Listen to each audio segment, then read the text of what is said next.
cree que los modelos procesales son un producto de la contemporaneidad. No es así, ¿no? También en la próxima clase vamos a trabajar con cierto detalle la dimensión histórica del origen de los modelos procesales.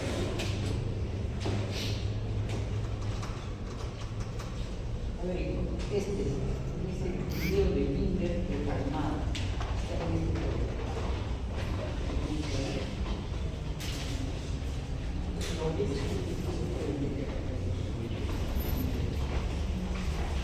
técnica no la denominamos tanto lo que la fase 7.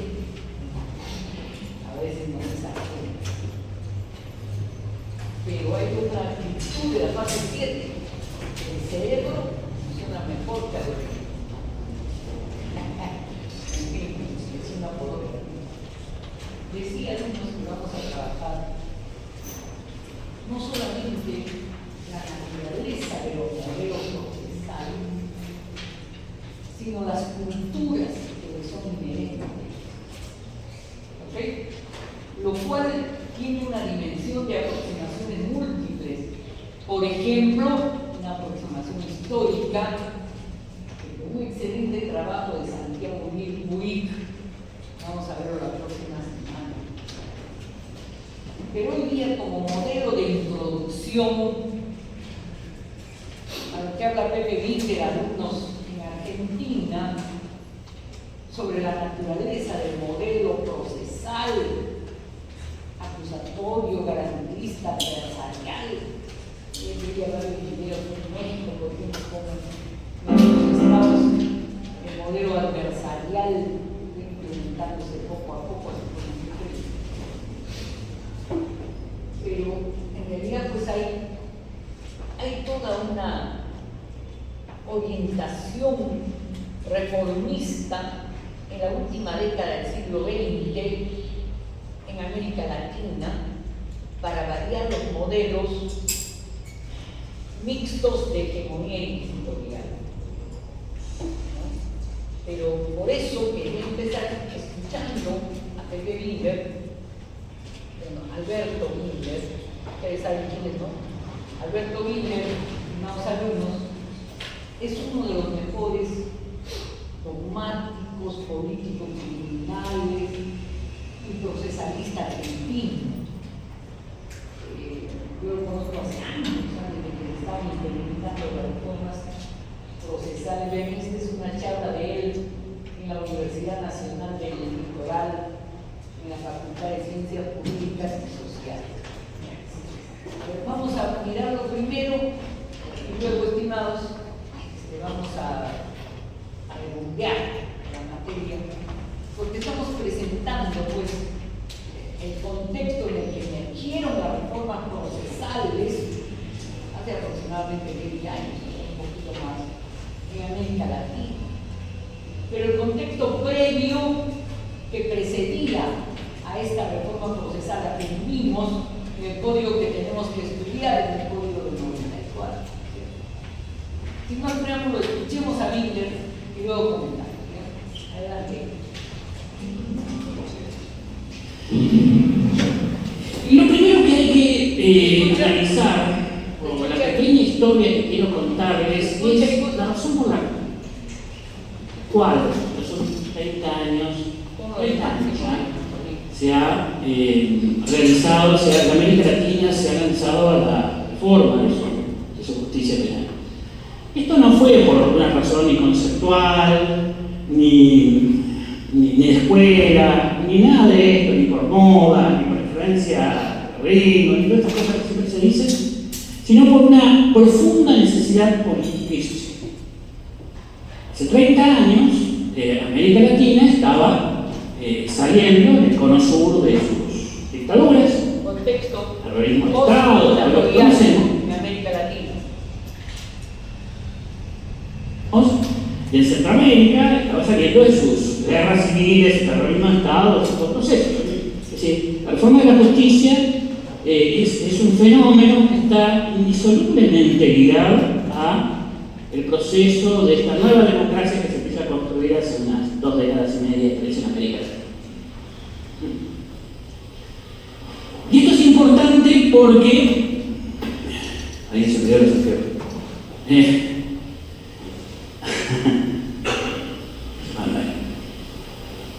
Muy bien. Bueno, y esto es importante porque ahí se plantean unas necesidades, una nueva necesidad que es inédita de alguna manera. Es decir, el problema judicial, inclusive si ustedes ven la vieja literatura, no había sido parte de la discusión sobre la cuestión democrática. No era una parte central. Pero en este nuevo proceso, ya sea porque el compromiso del Poder Judicial con las grandes violaciones a derechos humanos, el terrorismo es tan grande, si ustedes leen, por ejemplo, esto está bien documentado en los grandes documentos que analizan el periodo anterior, Nunca Más Nuestro, el Informe Reti, Allá de las Honduras, las comisiones de la verdad de El Salvador, la Comisión de Reparación Histórica de Guatemala, la Comisión de la verdad de Perú, hay una serie de documentos y todos dicen que esto ocurrió porque el Poder Judicial no tuvo fortaleza moral, los más débiles y los más fuertes dicen porque son cómplices. Por eso el Estado puede hacer esto. De hecho, yo creo que a mí, en mi vida personal, lo que más me motivó fue darme cuenta de que había una maquinaria del Estado policial que estaba ingresando. Que si no la atrapaban, no hacíamos algo con eso, iban a cambiar la forma, iban a cambiar la discusión, pero eso lo podía tener. Y que países en los cuales pasaban los horrores que habían pasado, el nuestro, que en otros son horrores de matanzas, películas, terribles, y alguien podía estar en un escritorio haciendo un expediente polvoriento y seguir así, marcaba algo muy extraño del sistema político y del sistema judicial. Bueno, por esa convicción se llega a esa necesidad. Y esa necesidad de que no podíamos entrar a la democracia con los sistemas judiciales que teníamos antes, se materializa luego en una serie de discusiones, más que discusiones, una serie de identificación de problemas muy profundos, tan profundos que hasta el día de hoy no los resolvimos. El primero de ellos era que, había que dotar a la democracia de nuevas herramientas para enfrentar los problemas de criminalidad que fueran democráticas. Porque en los modelos anteriores teníamos una respuesta militarizada o una respuesta absolutamente centralizada en una policía militarizada y autonomizada. Los modelos previos son militarizados y violentos, ¿no? La respuesta democrática intenta ser un nuevo modelo de respuesta. Continúa ahí. Hay que salir de esto, hay que dotar a la democracia de algo distinto. ¿Lo hemos resuelto? No. El segundo tema, había que clarificar cuáles eran los derechos del diputado, es decir, la legitimidad del juzgamiento. Había que establecer reglas claras cuáles eran los derechos del diputado, que muchos lugares no tenían ni un derecho, ni existía la defensa pública, ni nada parecido a eso. Y en tercer lugar, había que resolver el problema de la justicia. Muy difícil construir un sistema democrático, una república donde lo democrático sostiene el Estado de Derecho. Cuando digo democrático, me estoy refiriendo a estas tres realidades distintas, pero eso es muy difícil construir una democracia sin credibilidad de la justicia. Porque la credibilidad de la justicia es fortaleza, ¿no? Porque los jueces tienen que ser felices. A veces los jueces creen que el problema de la legitimidad de la justicia, estamos preocupados de que ellos no estén amargados ni criticados. No es eso. Los jueces no te interesa mucho estar felices, pero el sueldo que tienes acá está feliz. El punto central es que no hay fortaleza de la ley sin fortaleza de la justicia. Bueno, voy a inventar lo que queramos de cultura, de cosas y eso. El poder judicial fuerte es lo que marca la fortaleza. Tengo un amigo, un profesor, filósofo de Costa Rica, ante la nación, me medio caballosa, que decía, en nuestro país es cierto que hay anomia, lo que hay es apuria, falta de justicia, jueces de poder judicial fuerte. Ahora, ¿eso lo hemos resuelto? No. Bien, entonces, a los que hemos dedicado nuestra vida a estas cosas, a mí no me amarga decir que ciertos problemas en los cuales se han dedicado mucho tiempo todavía no están resueltos. ¿Por qué debería estar resuelto tanto tiempo? Pero sí es importante no dejarlo salir del centro de la cuestión. Porque uno de los problemas que teníamos es que el derecho procesal, el derecho penal, hablaba muchas cosas y no ponía esto en el centro. Y si ustedes van a estar de 2 años estudiando acá, es porque esto está en el centro y sigue estando en el centro. ¿Rico? Los 3 grandes problemas es una simplificación de las razones. Bueno, a la hora de empezar a dar respuestas a esto, yo sé que como es argentino, habla rápido y algunas cosas no se le entienden, pero en todo caso vamos resumiendo. Lo que parece que nos está diciendo Binder, pueden pasar la mano y hablar si lo requiera, es que el contexto reformista de la justicia penal, no solo del sistema procesal en América Latina, tenía hace 25 o 30 años de ubicarse en el contexto sociopolítico de nuestro subcontinente. Habíamos salido de las dictaduras, ¿cierto? Argentinas, centroamericanas, chilenas, en fin. Y luego, en ese contexto había una emergencia de explicación de ese pasado, comisión de la verdad, comisiones de investigación. Felipe Villavicencio fue parte de la comisión de investigación de los sucesos en Guatemala. Entonces, el nuevo reto para los últimos años del siglo XX era cómo pensar una justicia penal en el contexto del Estado social y democrático de derecho.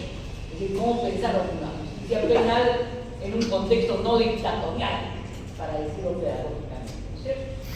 Eso es lo que prima facie nos ha dicho.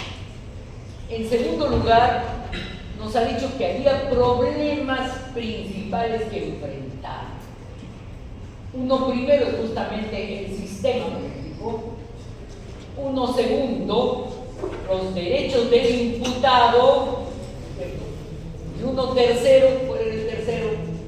El poder judicial, ¿no? Decía pues que recordar la crítica que se hace a los jueces del fascismo, ¿no? Esos jueces que la figura quinta no están en su escritorio pendientes, mientras todo su alrededor está mutando y en permanente conflicto social. Entonces, teníamos un poder judicial, digamos, si no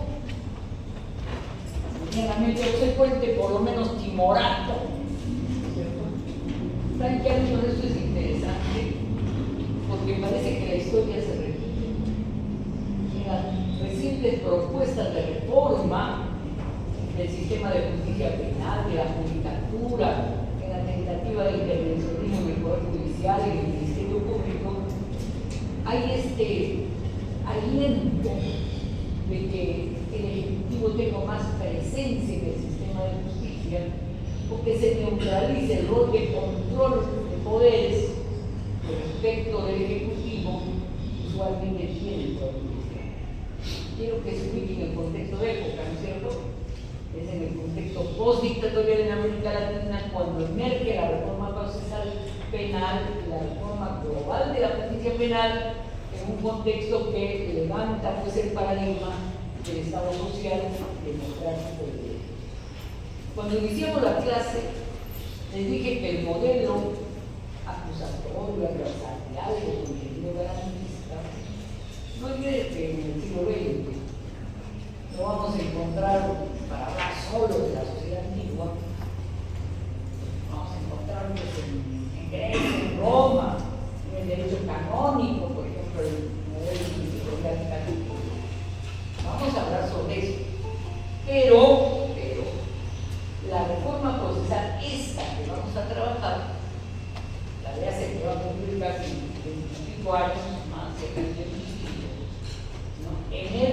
contexto postdictatorial y de cuestionamiento del intrusismo del Ejecutivo en el sistema político.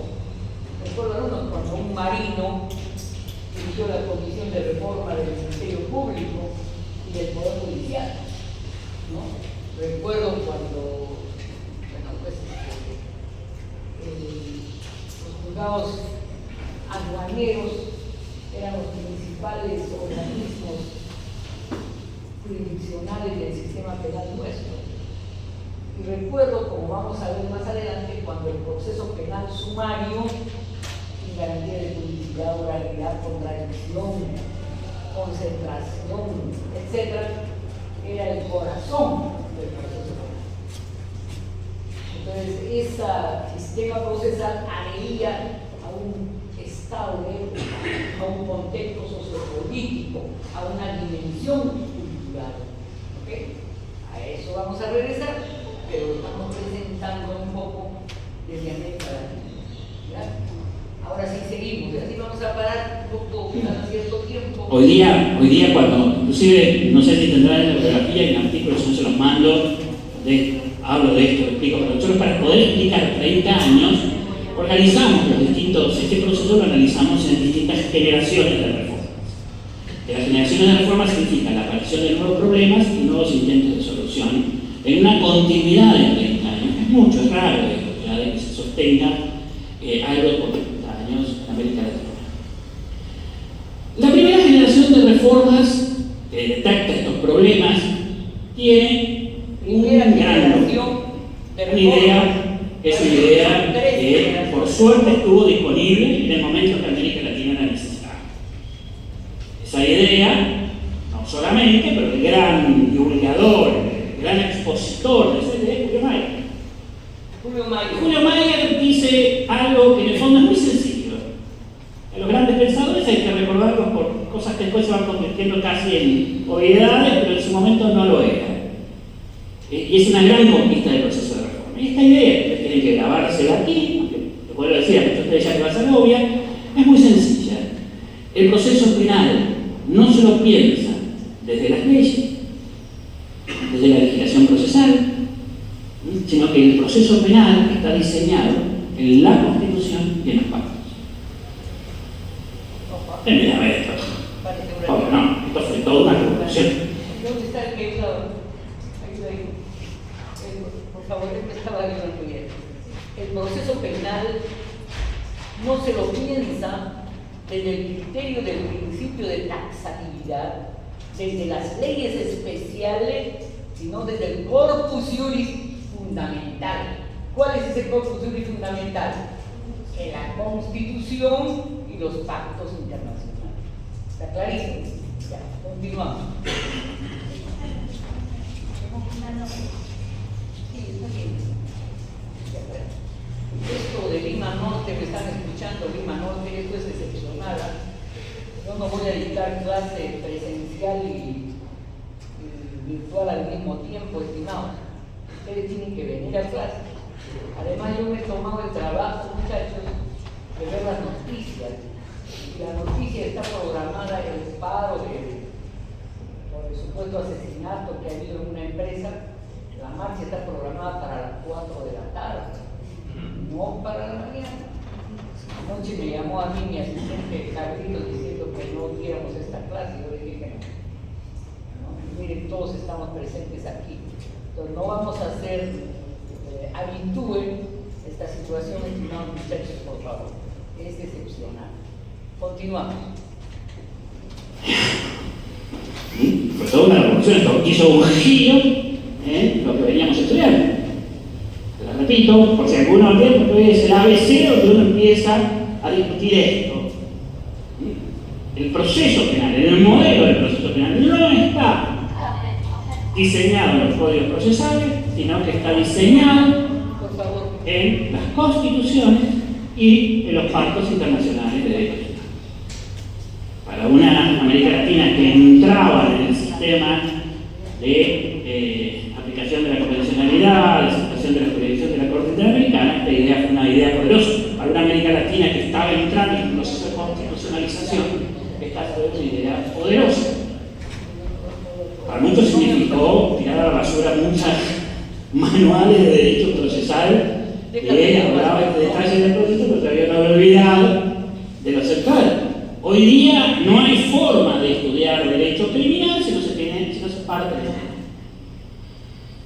Bueno, entonces, los profesores amigos coinciden, creo que sí. Y posiblemente ustedes esto ya lo tienen metido en la cabeza. Voy a retroceder un poquito.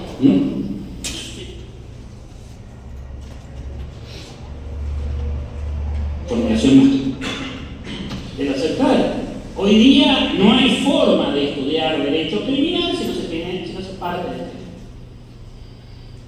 Bueno, entonces, los profesores amigos coinciden, creo que sí.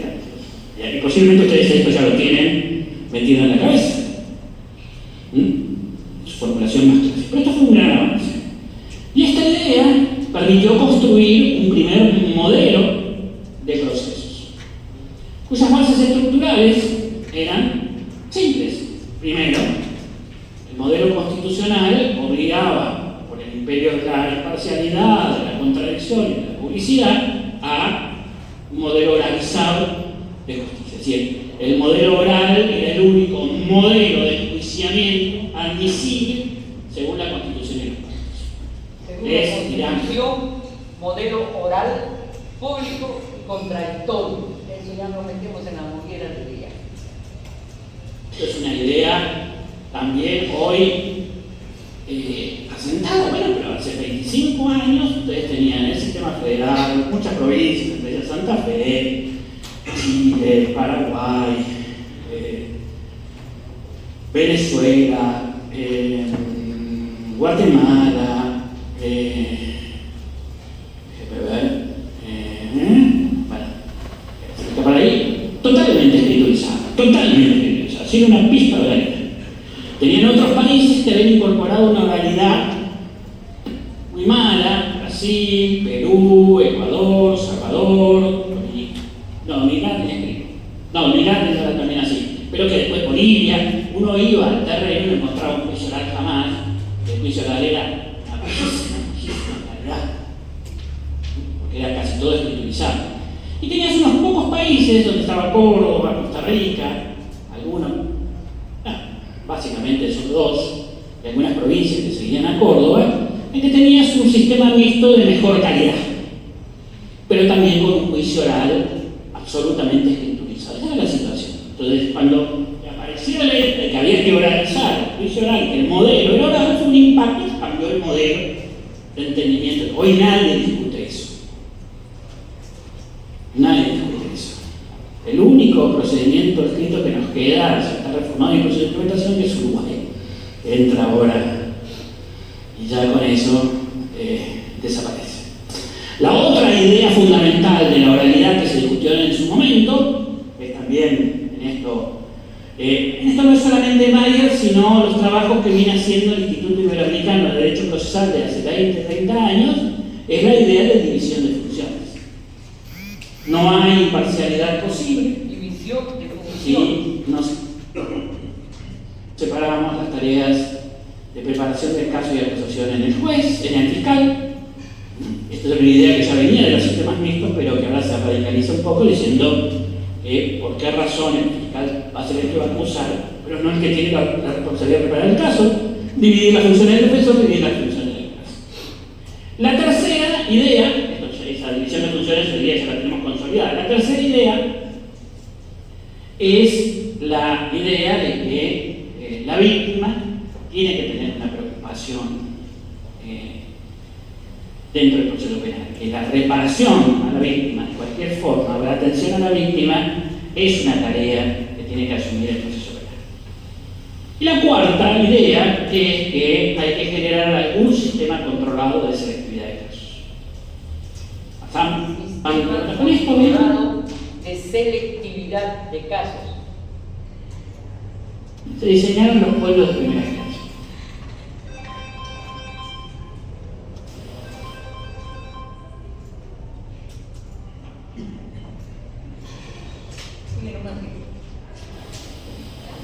Cuatro ideas nada más. Cambiaron totalmente la discusión y no fue una discusión simple, hubo muchos debates, ustedes les parecerá extraño, pero la discusión contra los escrituristas fue un debate importante. Bueno, esas son lo que llamamos reformas de primera generación. Ven ustedes que Santa Fe tiene todas las características, una reforma de primera generación, las características de la reforma de primera generación las tienen todas incorporadas. Y acá fue una pelea ardua también que duró 20 años. Bueno, ahora, lo interesante es que, bueno, empiezan a ponerse los códigos, arranca Guatemala, El Salvador, Chile, Paraguay, más tarde Paraguay, empiezan las reformas de ese tipo. Y además o menos habían transcurrido 10 años y se hace, cosa que es una excelente y también una innovación, se hace todo un proceso de evaluación de las reformas que se habían hecho desde ese momento. La primera oleada de evaluaciones, llevábamos mucho porque habíamos estado trabajando en eso, y evaluamos todos los países. Ustedes pueden encontrar esas evaluaciones en la página de CECA, en la página de CICA. Bueno, se evalúan todos los países donde se habían hecho reformas, ¿y qué se encuentra? Es un desastre. Era un desastre. El error más común que la gente comete cuando tiene deudas y quiere pagarlas se va. Es decir, ¿y qué se encuentra? Es un desastre. Era un desastre. Es decir, yo pongo un desastre ahora para dramatizarlo un poco. Uno remuestra que no se había logrado resolver los problemas. No se había logrado implementar adecuadamente los sistemas. Es cierto que había cambiado el paradigma. El paradigma había cambiado, todo el mundo hablaba de otras cosas, pero vos ibas a la realidad y te encontrabas con audiencias que se suspendían a tasas del 50 o 60%. Ahora hacen procesos larguísimos. Una burocratización de la investigación por todos lados. De tal manera que habíamos hablado con el presidente, luego se va a hacer fiscalías y lo que encontraron será pilas de expedientes. Para que tengan una idea de cómo funcionaba ese proceso de burocratización en el sistema procesal mixto de economía inquisitorial, quien les habla, Muriel Gancho, para una audiencia de juicio oral, que duraba 15 minutos y la subsecuente audiencia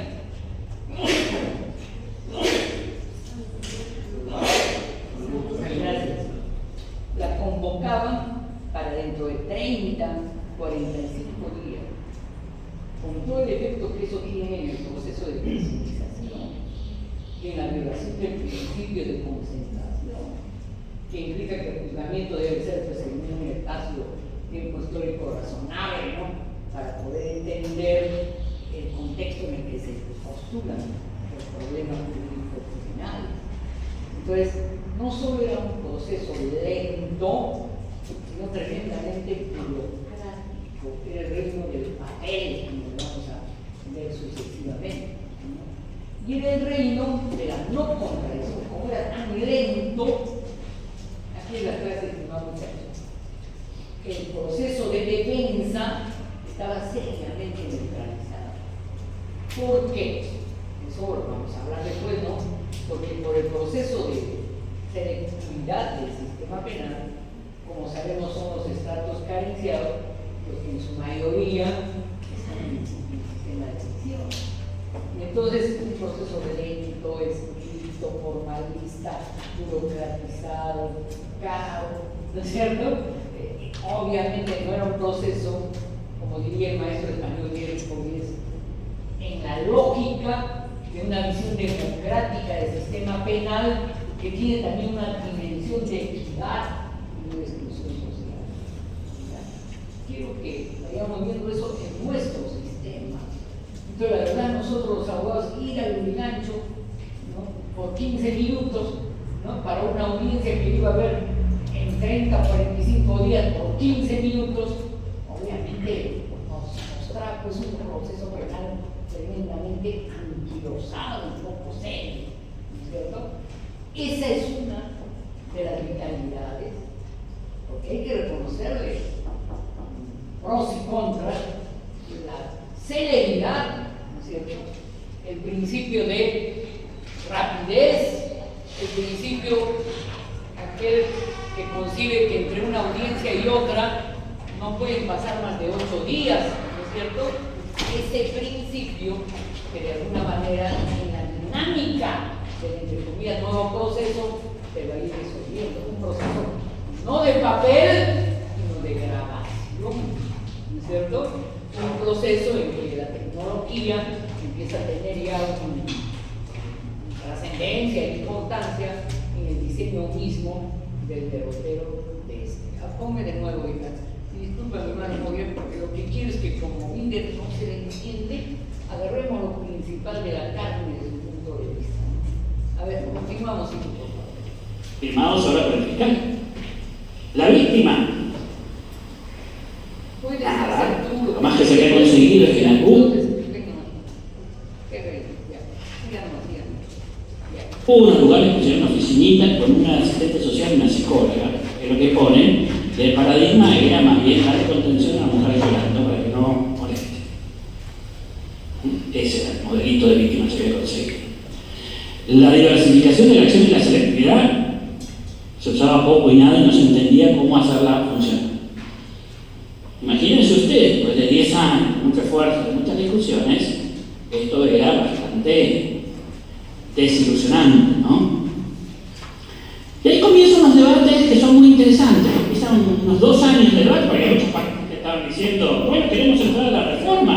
Pero imagínense que estaban involucrados políticos, jueces, magistrados, y decían, a ver, ¿cómo va el número de la reforma? Se lanza toda una discusión diciendo que la reforma fracasó, América Latina alita, esto por copiar cosas de los europeos. Todas estas discusiones que hay, se hacen seminarios, se discute. Y el mismo movimiento reformista logra imponerse, pero tiene que construir una nueva agenda. Y ahí lo que salvó fue estar afincados en 2 pilares fundamentales. Uno, no negar los problemas. Ahí la huida de decir, bueno, vamos a hablar del problema de la etapa preparatoria, es muy como se llama, decir, no, el problema no es de los académicos, sino que la realidad no funciona. Todo el mundo dijo, no le atinamos a poner esto en marcha, a estudiar las razones. Se estudió mucho, se discutió mucho, se hicieron muchos seminarios, y se dice, bueno, la oralidad no se puede prescindir de esto. No se puede prescindir de esto. Así que el problema que teníamos era que la oralidad se suspendía y al mismo tiempo la oralidad no lo resuelve todo como magia.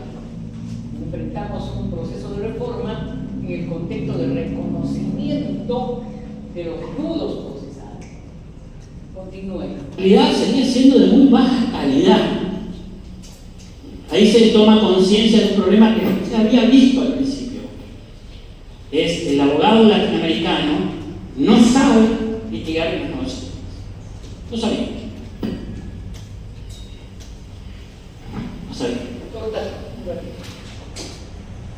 Para mí es un botón.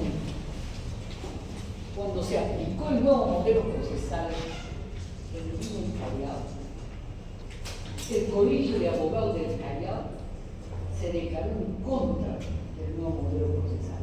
Estoy hablando de hace 20 años. ¿Por qué? Porque decían, si en términos políticos criminales el nuevo modelo procesal buscaba celeridad, contradicción, pero sobre todo oralización, ya el abogado no iba a poder cobrar en términos remunerativos en el estudio del expediente, en el análisis del expediente.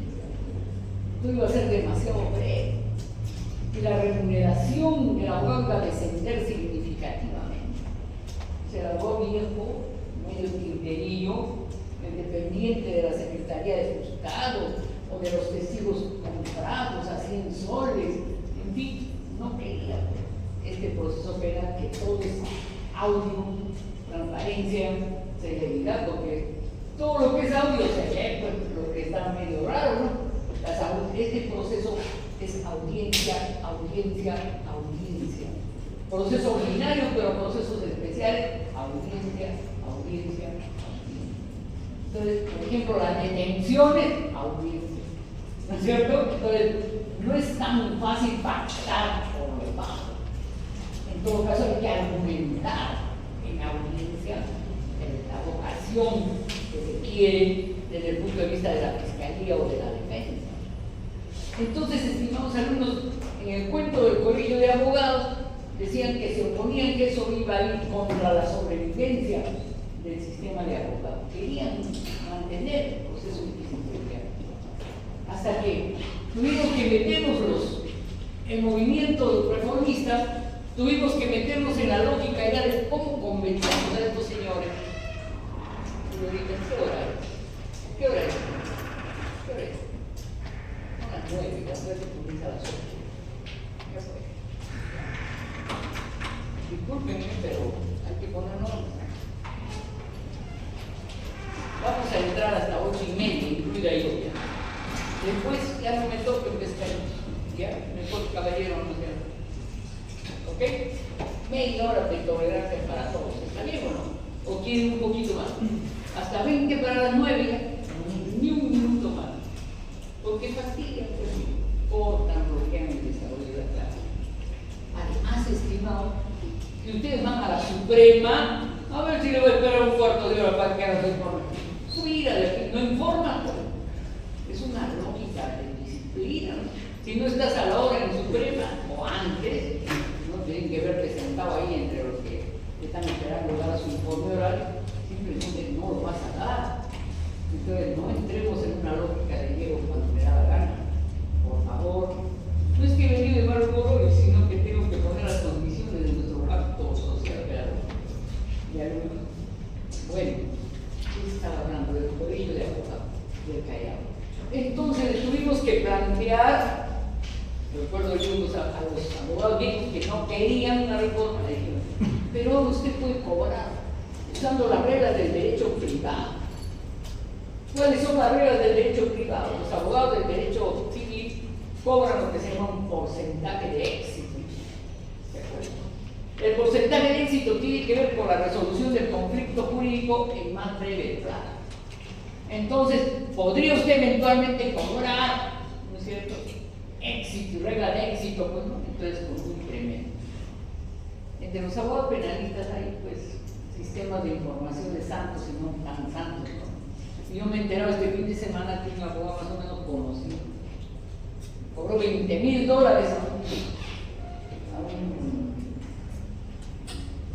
a un imputado y no mandó ni una miserable carta notarial. Y cuando el imputado fue a decir, devuelve mi plata, no, ese ya fue el pacto, acá no hay el principio de retroactividad del pago recibido.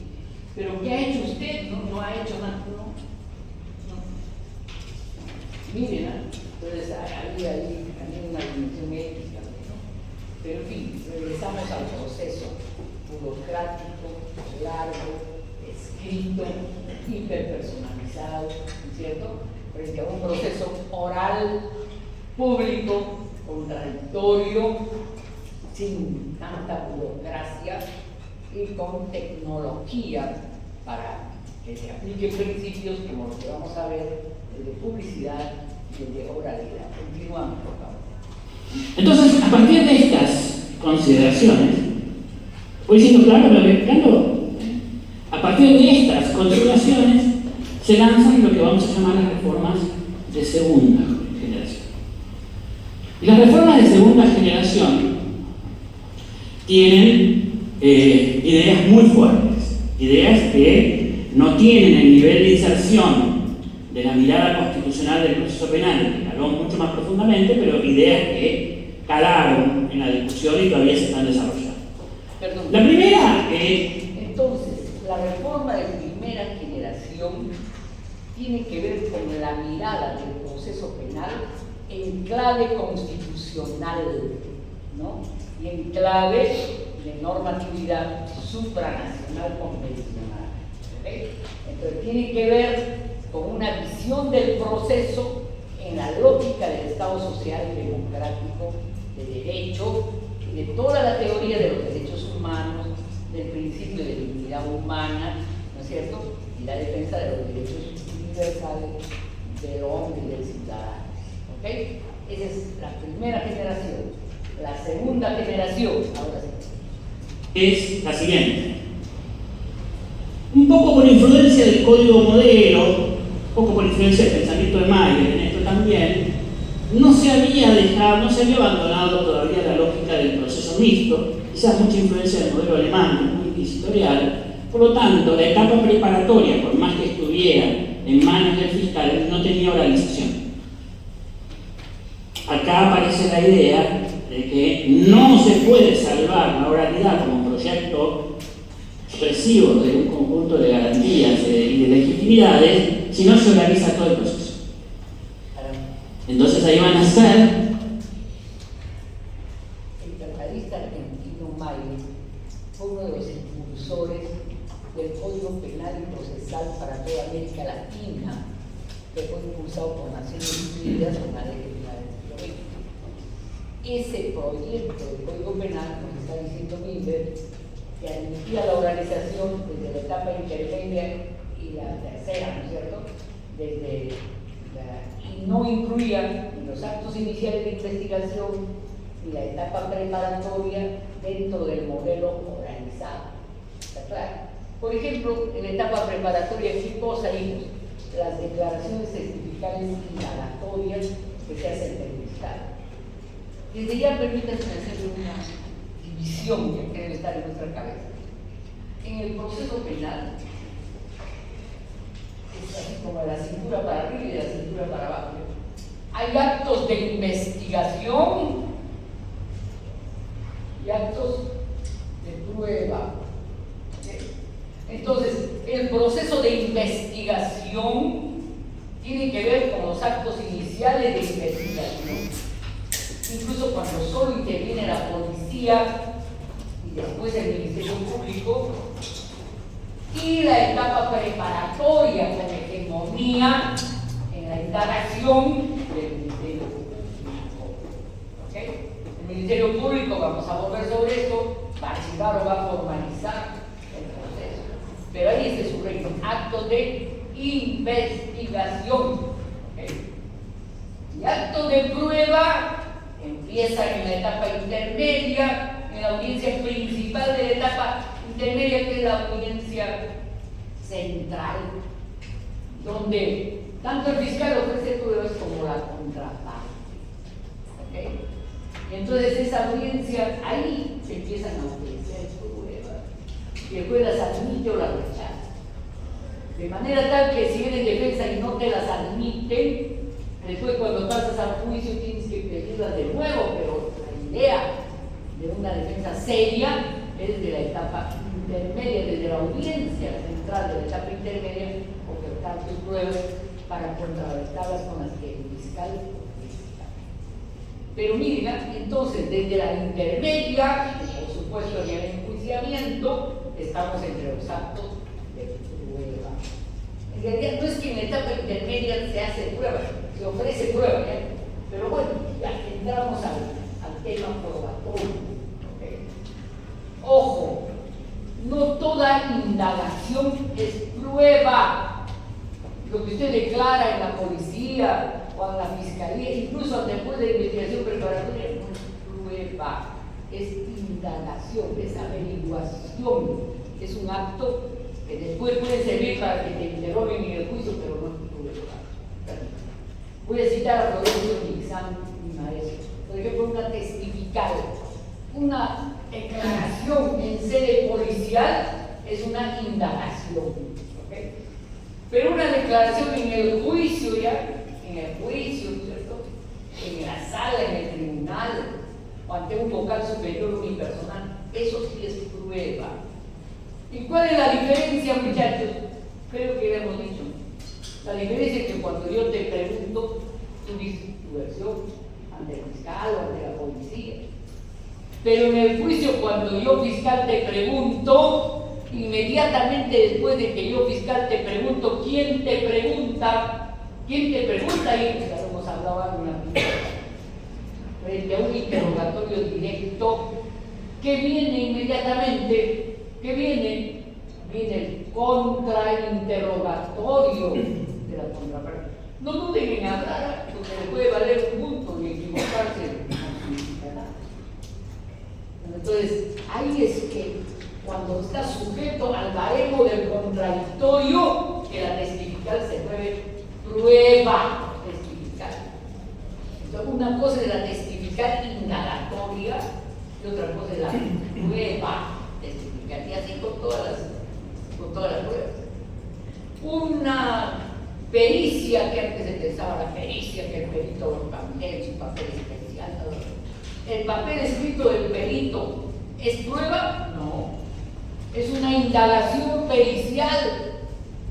¿Cuándo se convertirá, ¿no es cierto?, la indagación pericial en prueba? Cuando el médico Maultua sea contrainterrogado por el médico Solano. Y cuando haya un debate pericial, ¿está claro? Cuando se sujeta lo dicho al baremo del contradictorio y cuando el juez que está al medio, creo que tiene razón, Mavila no, creo que tiene razón, Godín. ¿Te das cuenta, no? Ya se va formando idea en el flujo mismo del diseño del derrotero del enjuiciamiento. Entonces, aquí Beto nos está diciendo que después de la primera generación y una segunda, estamos ante una circunstancia media caótica, ¿no es cierto? Y en esa circunstancia media caótica, estamos ante diversos problemas. Sí, la lógica. Un ratito, sí, ya. ¿Influye eso que en las tres generaciones o solamente en la primera? Maya influye principalmente en la primera, pero no, influye también en las tres, pero principalmente en el contexto macropolítico de la ubicación del salto cualitativo en la reforma, influye más. ¿Y la oralidad se incluye en la primera o recién en la segunda? No, influye desde la primera.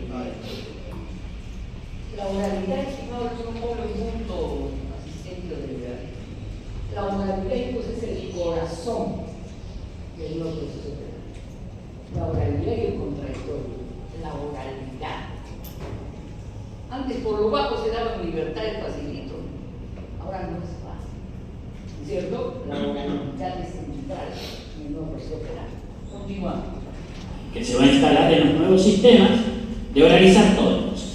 Toda la etapa preparatoria, todas las audiencias preliminares, todo se hace en modo oralidad.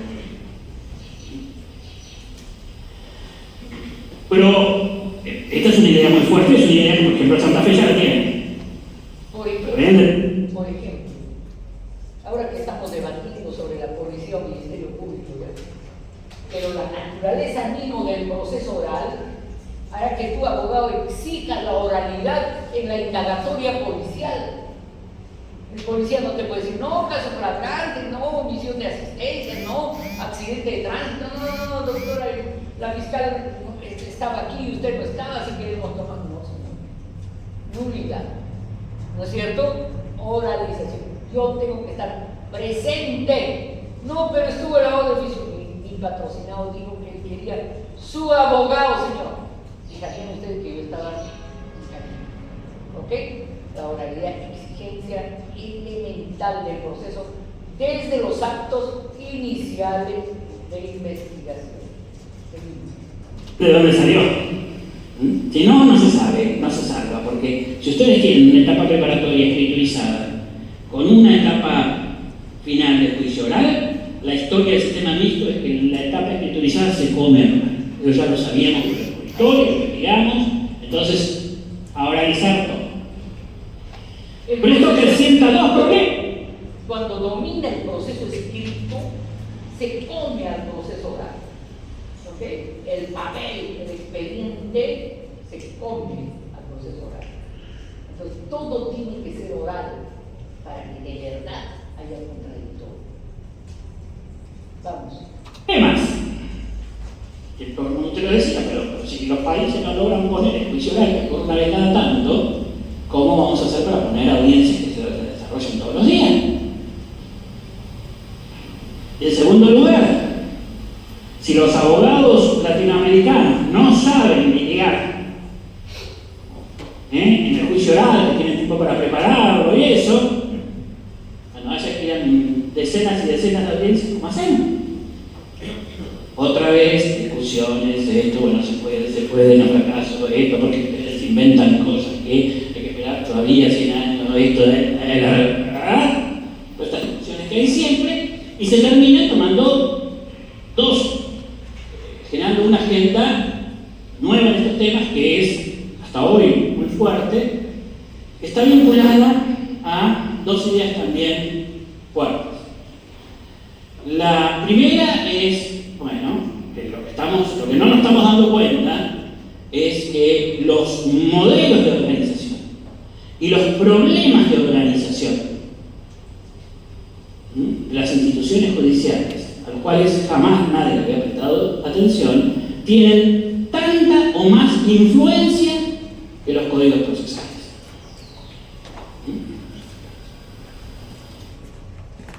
Canta estaba en un juicio oral con un vocal unipersonal, que supuestamente ya es juicio, ya, ¿cierto? La tercera etapa.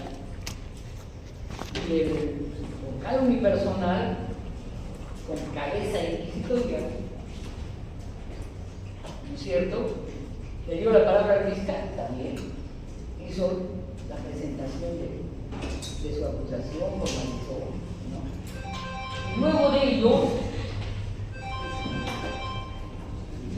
ello, por supuesto, aplicándose el contradictorio, tocamos a la defensa. Aquí se va a hacer de este modo, señor, toca hablar, no, toca no me hablas, no, con todo respeto no me ríe, pero ¿qué? No estamos en el proceso del 40, ¿no es cierto? Estamos en el 91. Después del fiscal, sí o sí, interviene el señor. Después del fiscal, ¿interviene quién? Interviene pues la defensa, ¿no es cierto?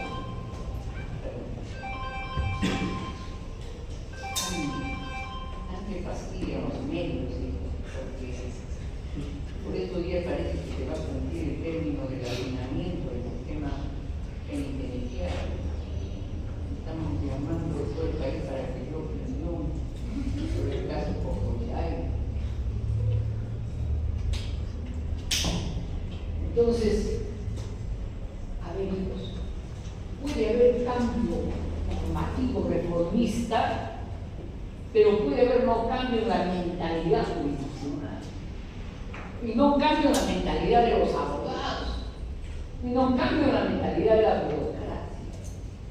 En estos 20 años que vamos andando, ha habido cambios significativos, pero si me jalan la lengua, ya estamos en un contexto de superación absoluta del modelo anterior, yo digo, y al contrario, cíclicamente desde el sistema político empieza a haber influencias de contrarreforma, como lo hemos planteado en la clase introductoria. ¿Ok? Allá vamos, continuamos. Y carece totalmente de sentido de que estemos escribiendo páginas y páginas y páginas acerca de los grandes valores sociales, políticos y culturales que hay detrás de la oralidad, pero luego no tenés la capacidad de armar un juicio. Ahí van a ser un concepto que hasta hoy, que tuvo muchas discusiones, que se ha discutido, que es el concepto de gestión judicial. A los que nos lanzamos a esto nos acusaron de que estábamos McDonaldizando la justicia, de que era una cosa. En ese contexto es que surge en el debate público el tema de la gobernanza, de la gestión del Poder Judicial.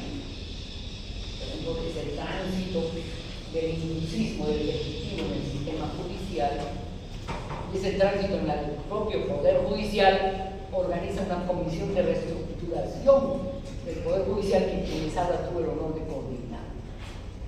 En la administración civil se hace la propuesta originaria de lo que después es la propuesta pues, de una dimensión más reformista, en el Seriacus, más integral, que incluye el Ministerio Público, el sistema penitenciario. Pero si ven, miren, la lógica es así. Tú no puedes cambiar normativamente si tu institución paradojalmente está en cero, pues. De 0 a 10 tu meta no puede ser 10 si tu institución está en cero.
¿Saben qué decía Julio Conte? Que en nuestro país hay que aprender a respetar la cola y los horarios.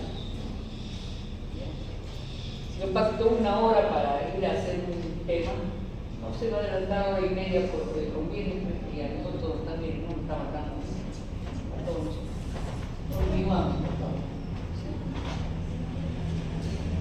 No les mucho.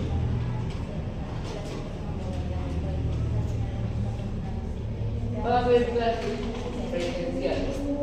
¿Por qué van a pasar a modalidad virtual? Y estamos haciendo esto. Terminamos. No, le decía por procesar de las dos. ¿Quieres hablar de los de Cono Norte que lo que querían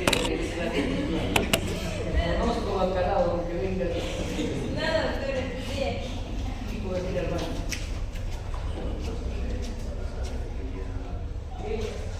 Abre el coche. Anda, no me sigo con todo respeto. Ya, a ver, continuamos. No estamos analizando nada, estamos viendo cómo se organiza el juicio oral. Y que cada sistema procesal tiene un modelo de organización. Eso no se logra a la idea de la Cada sistema organización. procesal tiene un peculiar y propio modelo de organización. Ya, Continuemos con la idea de dimensión política de la gestión judicial. Es decir, cómo te organizás, la eficacia de tu propia organización es el modo como pones en marcha grandes valores. De ahí lanza una línea, lanzamos una revista que difunda esto, que se llama Sistema Judicial, que estuve dirigiendo hasta hace muy poco, se trabaja, se hacen seminarios, se lanza, pero estamos todavía ahí en el medio de la difusión de esto porque no logramos atraer todavía a una preocupación de las otras teorías y desde el derecho cuesta mover una reflexión teórica fuerte hacia, teórico-práctica hacia esto. El segundo problema que se acrecienta desde abogados no saben litigar, y decimos, bueno, pero entonces hay que hacer un cambio muy profundo en la metodología de enseñanza. Porque la pregunta es, ¿dónde aprende a litigar el abogado en América Latina? Eso es fundamental. Antes los profesores podíamos despachar en principio, bla, bla, bla, bla, bla. Pero cuando salíamos a litigar, siendo abogados, estábamos puestos en la mera calle. Y aprendíamos mal y tarde. Bueno, pues la universidad me enseñó a litigar. ¿No es cierto? Y litigar no es solo litigar, sino componer, juzgar, ser fiscal, ser defensa pública, ser buen abogado defensor, es decir, en los distintos roles del sistema judicial, ser buen policía. ¿No es cierto? Entonces, es central esto. Dicho sea de paso, aprovecho, San Marcos es quien provee casi el 65% de operadores de la justicia penal. Por eso no podemos salir con todo respeto ácidos, ¿no es cierto? O sabiendo mucha teoría y nada pragmático. O siendo muy pragmáticos y sin saber nada de teoría. Por ejemplo, yo a cada rato, disculpen el yoísmo, veo los proyectos de investigación de los magísteres. Entonces ahí dicen rollos que la teoría del jurídico, que la imputación, que bla, bla, bla. Así ya, ¿cómo se come eso? A ver qué experiencia hay sobre eso, a ver qué informes mediáticos hay sobre la materia, a ver qué efectos sociales hay sobre, a ver qué estadística criminal hay sobre.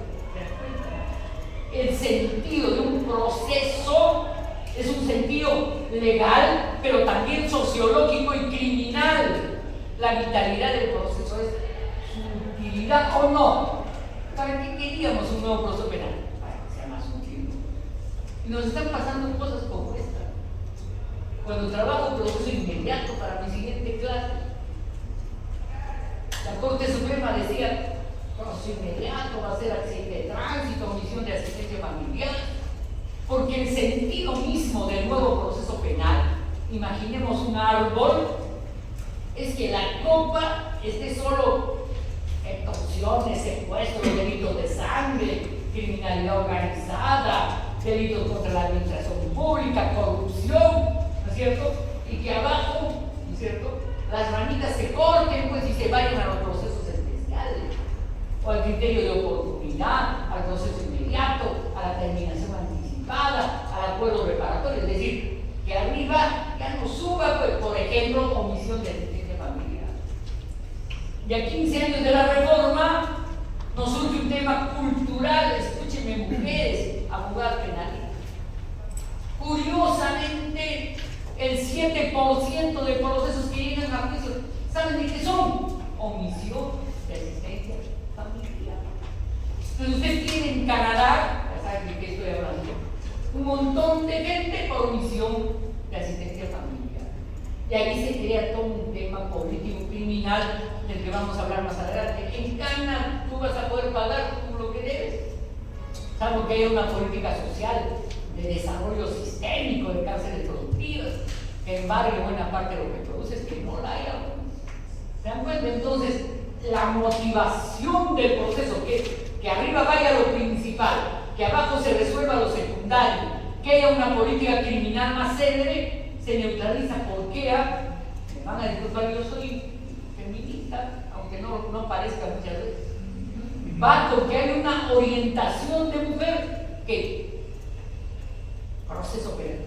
Cana, pues no me diste la pensión, o tienes otra mujer, cana, pues. En vez de negociar, la verdad, ¿no es cierto? O de, por ejemplo, buscar un trabajo, obligarlo a pasar una mitad de lo que gana, ¿no es cierto? Y entonces esa dimensión cultural tan notórica, ¿no?, de pervivencia de ideología patriarcal y de género femenino, tiene efectos en el proceso penal. ¿Se dan cuenta? Quiero que perciban eso. No todos son grandes expectativas de reforma, es en contexto determinado de cultura histórico concreta. Vamos.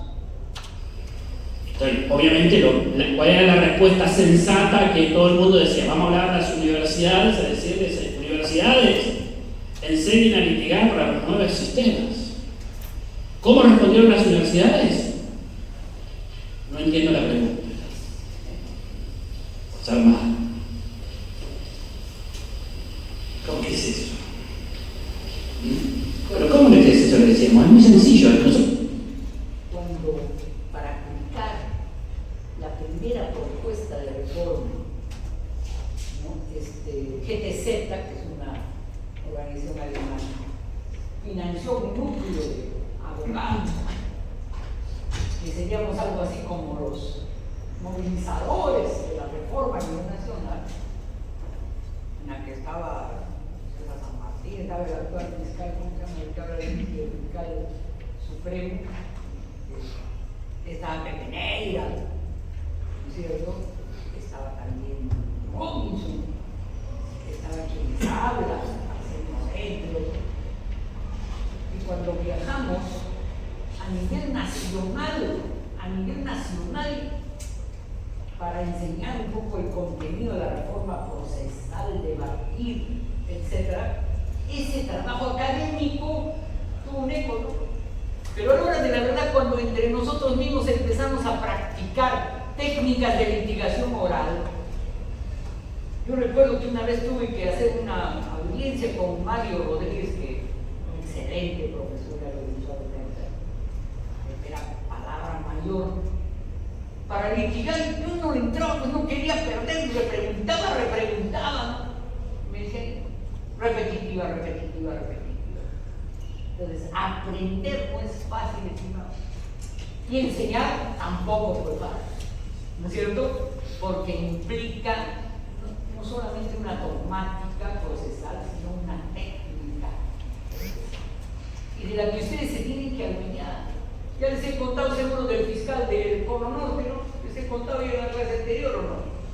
Yo me olvido de lo que hago en clase, ¿no? Tenía una audiencia hace 6 meses nomás, de un proceso, ¿no? Yo era defensora y el fiscal era el fiscal, un jovencito era el fiscal alterno, ¿no? Y entonces formulaba preguntas y le decía, objeción repetitiva. No, que la doctora Mavida, aprovechando su estatus académico, pretende impedir que pregunte. Objeción repetitiva. Objeción compleja. ¿No es cierto? Oye, aquí la clase, no dejen ese papel. Objeción compuesta, ¿no? Objeción tal, hasta que ya me llegó que señor juez, ilústrele al señor fiscal lo que es el sistema de objeción. Nunca será un alumno mío, jamás por los jamases, que pase por la vergüenza de ser fiscal y no saber lo que son las objeciones. ¿No es cierto? No que la objeción tiene que ser una fundamentación, no señor. La objeción da un implícito de conocimiento de lo que usted tiene que saber. Si le dicen objeción repetitiva, ¿qué está diciendo? Que ya se planteó esa pregunta.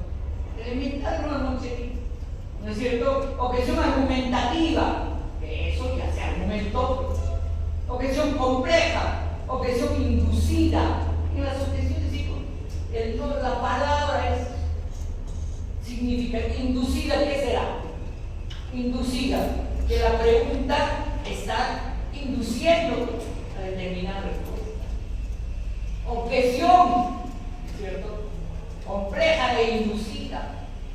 Yo siempre cuento, y se disculpa que lo repita por décima vez, una experiencia mía de objeción era perfecta para la objeción.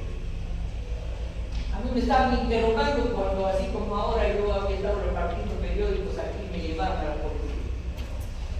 Y el policía que estaba detenido me estaba interrogando y me preguntaba si Agustín Aya, amigo mío, tiempos de izquierda, hijo de Aya, de Agustín Aya, ¿es del buró o no es del buró?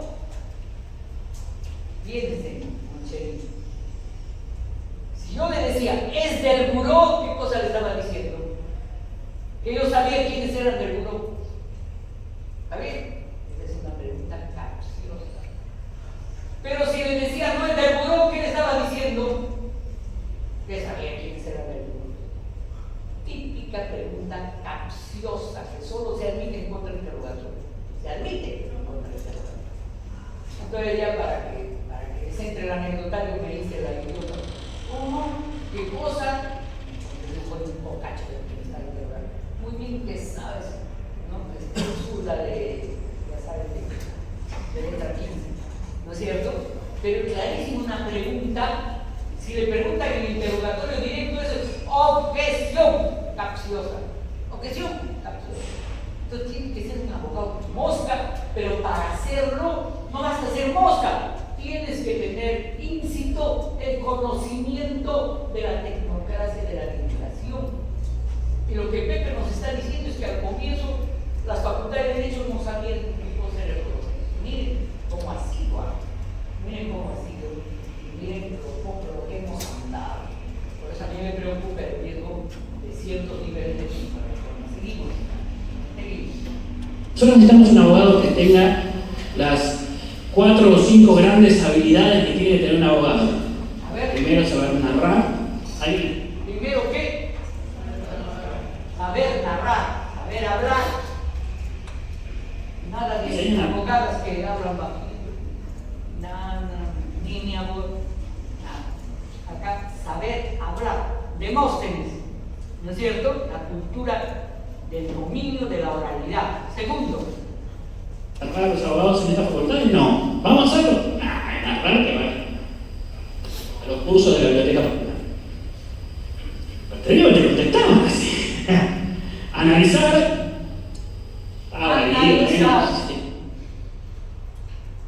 Tenías un profesor con capacidad analítica, pero tampoco te enseña mucho. Argumentar, tampoco.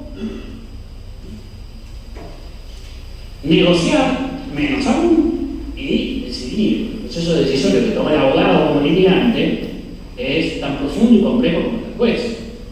¿O ustedes creen que entrar con una teoría del caso, con otra teoría del caso, y decidir si esta historia o esta historia no son decisiones complejas? Que toma primero el litigante antes que el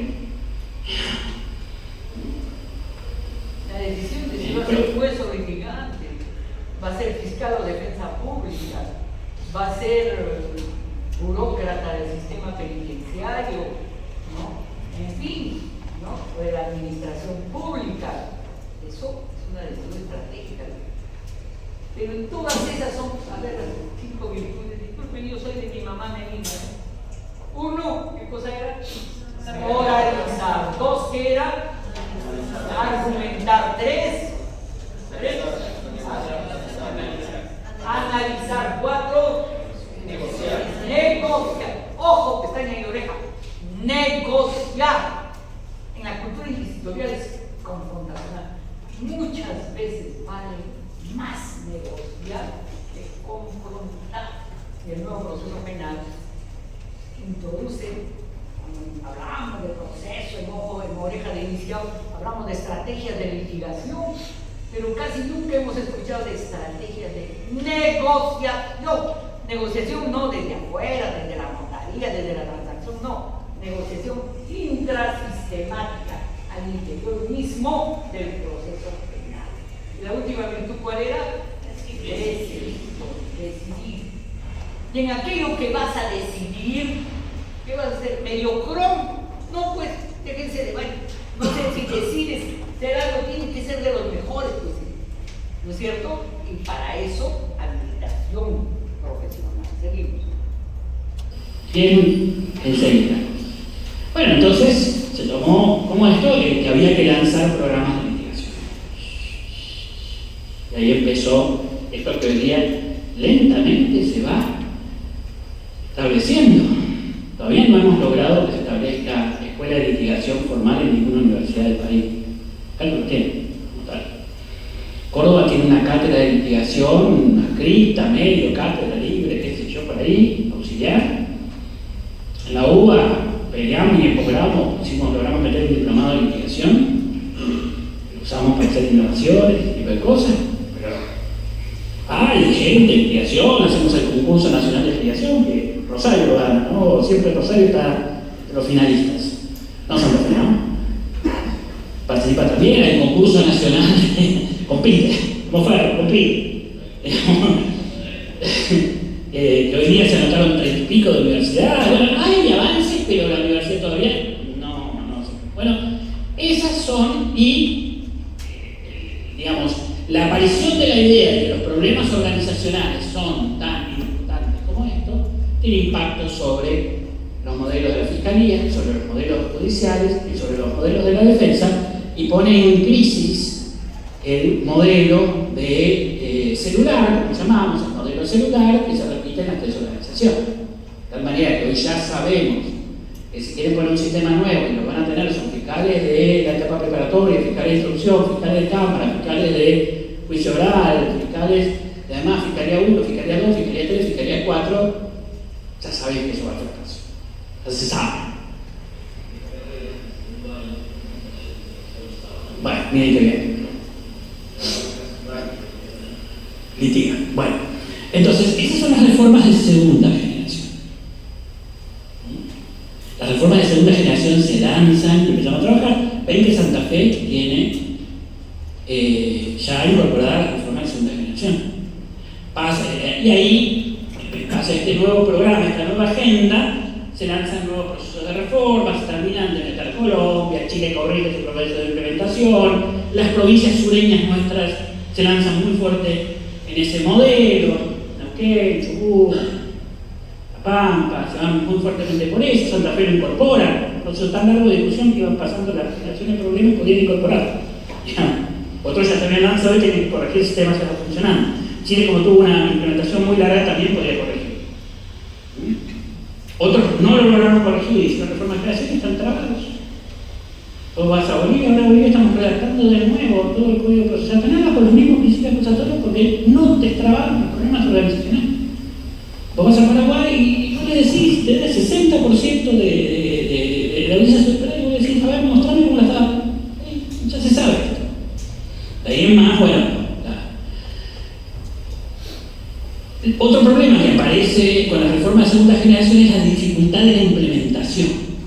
Porque el mundo jurídico está preparado para que vos saques un código. Para que después estemos 20 años discutiendo los códigos en las universidades, que tu prestigio gira alrededor de hacer un código comentado y ser referente y todo este tipo de cosas, meterte en las discusiones dogmáticas. Por ahí estaba bien, no puedes poner a sacar un código de cualquier manera, total después no funciona en la realidad.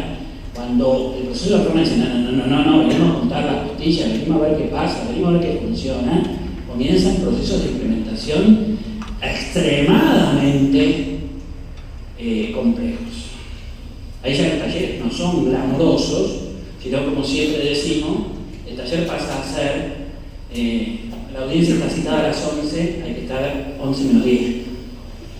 Parecen talleres de autoayuda, así son. O empiezan, vos de repente estás 15 días trabajando con los problemas del despacho. ¿Por qué? Porque la audiencia se graba, pues estimado usted, ¿no es cierto? Entonces, si tú entras a las 11:20, como algunos llegan así, ya se perdió una mitad de la audiencia. ¿Ok? Entonces, las audiencias se graban, entonces uno tiene que estar 10 minutos antes, ¿no? Cuando el vocablo después entra, dice audiencia pública, un cierto los presentes y se identifican. Y si tú llegas más tarde, simplemente no estás. Ya, seguimos. O empieza y te dicen, la etapa preparatoria, nada, la etapa preparatoria quiere decir que yo tengo que trabajar con Pepito y con Juancito, olvídate. Entre los procesos de implementación entran los sindicatos, judiciales y no judiciales. Entonces el proceso de implementación se vuelve absolutamente complejo. El Poder Judicial, la corporación, la burocracia judicial no estaba, estaba sorprendida por estas cosas al principio y era posible entrarle con gente de afuera. Pero, por ejemplo, la última reforma de Río Negro hacen un código de segunda generación, moderno, que ya estaban advertidos. Y el Poder Judicial, la corporación, dicen, no, de la ley orgánica dijimos nosotros. Hicieron un desastre. Volvieron a las cosas que se sabe que no funcionan, y que hay que esperar y dentro de 10 años mostrarles y ver si se pueden reformar estas cosas. Acá la lucha por las leyes orgánicas fue complicada también. Y sigue siendo complicada. Bueno, pasan los años y se vuelve a evaluar esto. ¿Y qué se obtiene? Otra vez hacen investigaciones empíricas, se consolida esta idea de que hay que hacer investigaciones empíricas permanentemente. ¿Y qué se obtiene ahora? Se obtiene una mirada un poco más esperanzadora. Las reformas de segunda generación habían logrado que el sistema se muera. Tocaba tierra.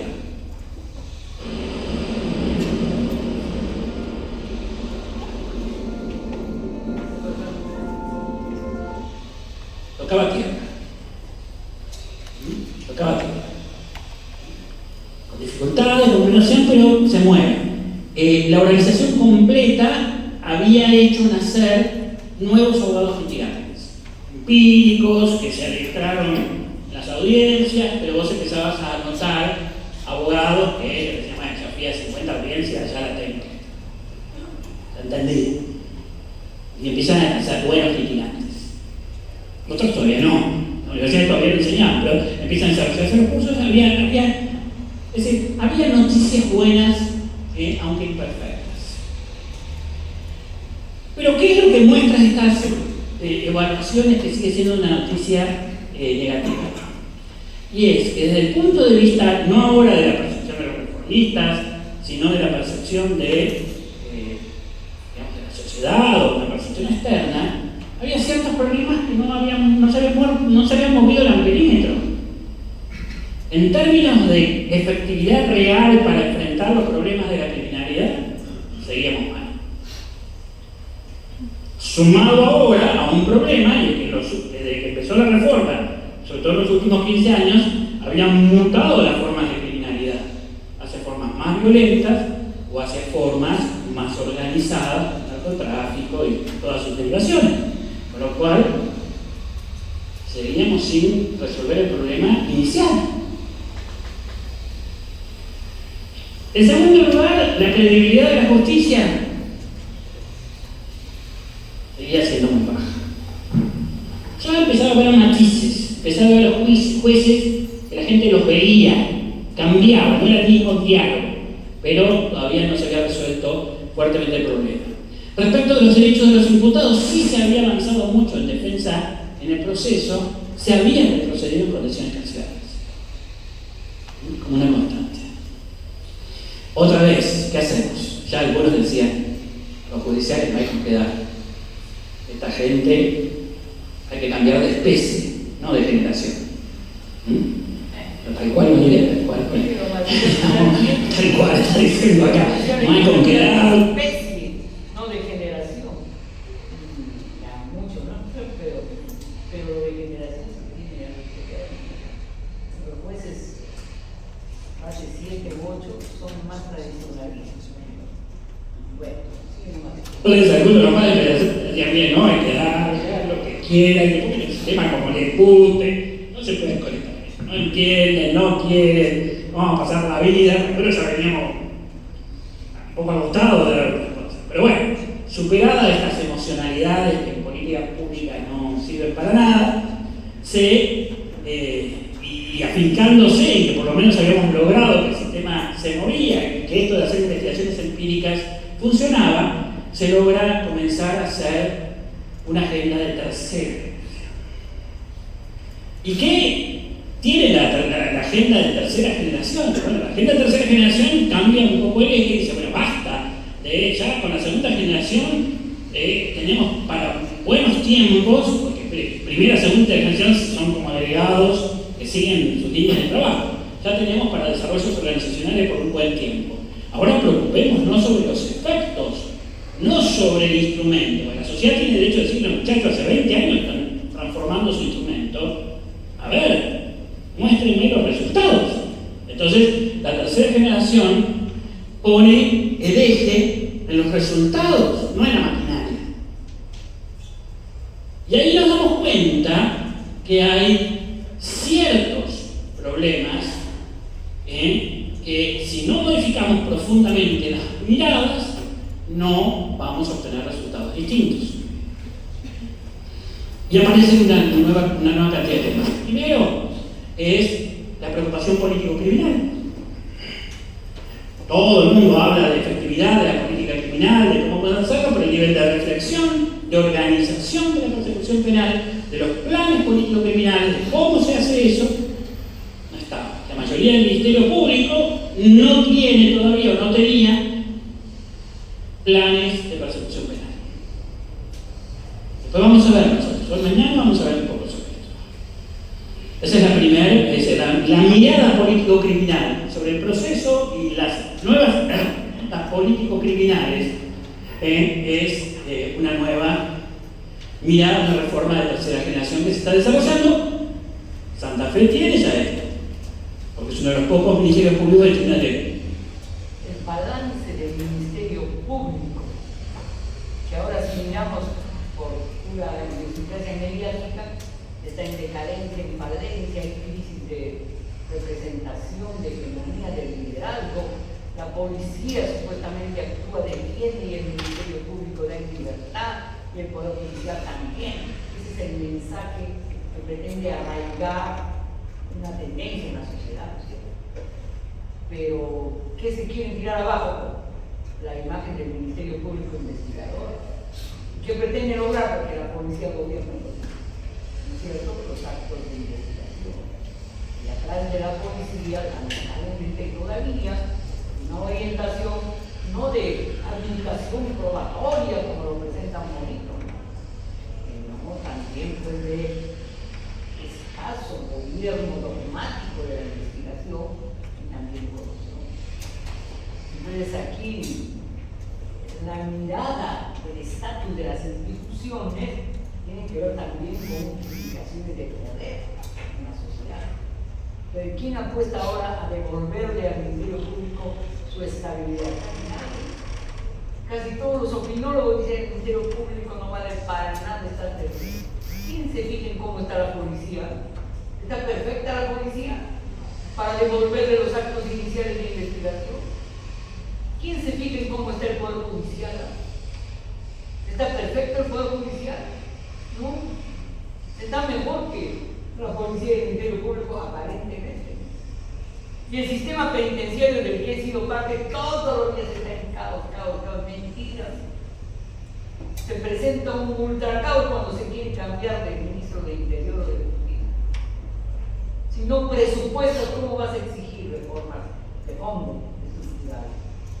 Entonces miren aquí el balance político criminal de las instituciones, que vamos a hacerla cuando trabajemos en el Ministerio Público, la policía, pero en tercera generación es que a los 20 años haces el balance, pero tú puedes hacer el balance para retroceder a un proceso mixto de hegemonía inquisitorial.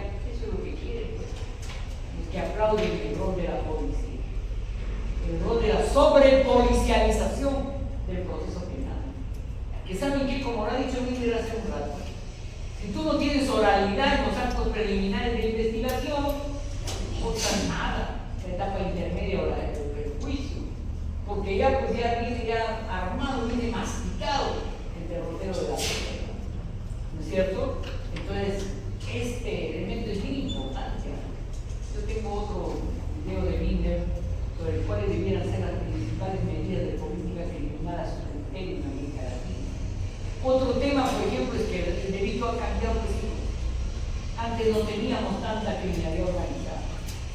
Podemos hablar de los efectos del tren de Aragua en nuestro país, pero a veces es un pretexto para la sobrepolicialización. ¿Se dan cuenta? Entonces ahí, piano, continuamos.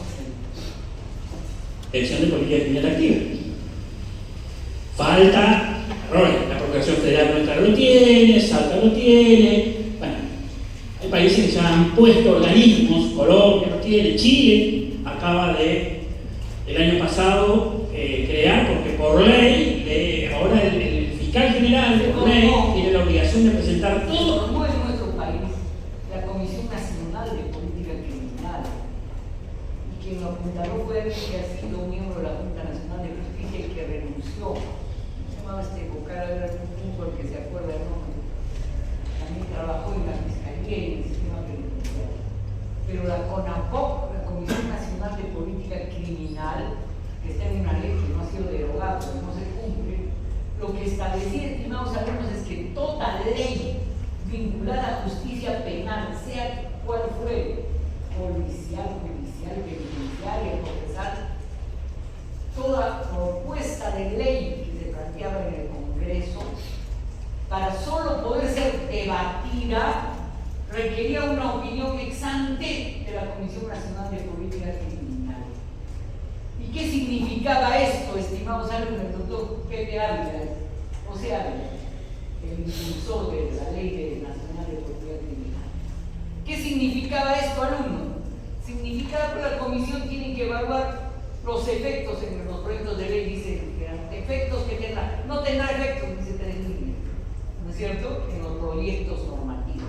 Evaluar qué política se está aplicando, cuántos presos hay por ese delito, dónde a nivel nacional hay más de este tipo de delitos, qué riesgos hay. Y en ese sentido opinar desde la vida, desde la observación, y no solo del raciocinio del debe ser, sino desde el raciocinio del ser, la necesidad y los ciclos y las ventajas y desventajas de una propuesta normativa. Entonces esa necesidad de una comisión de política criminal no simbólica como la que tenemos, sino de verdad que funcione y que sea valiente, ¿no? Que le diga, por ejemplo, a todos estos actores de normas del populista penal, no, pues esa ley no sirve, ¿no es cierto? Sin temor a perder el estatus ni el sueldo, ¿no? Sin dejar de ser, como diría González Prada, el proletariado de Levita, ¿no? González Prada se burla de la burocracia que depende del sueldo al final del mes y dice, llama el proletariado de Levita, ¿no?